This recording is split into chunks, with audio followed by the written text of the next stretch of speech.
Hey guys, today I'm going to tell you how to set different wallpapers for lock screen or and home screen on Android.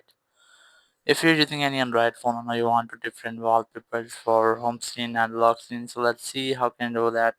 You just have to keep a long press on any empty place, and here just select wallpapers, and here you must have to select change wallpaper option, and then select an wallpaper. Let's see, I'm going to select this one, just tap on it, and here you will get if two options, which is lock screen and home screen. In some phone it might be three, like lock screen, home screen, and both.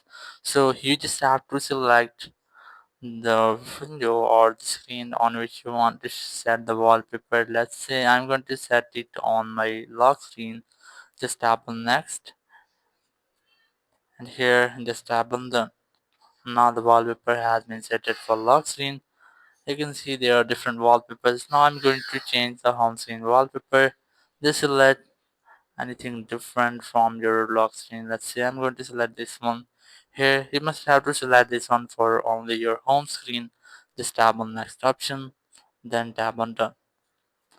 Once you have that, you can easily check that there's different wallpapers for lock screen and home screen. So that's how you can easily set different wallpapers for your lock screen and home screen on any Android phone. Thank you very much for watching the video. Until next video, bye bye.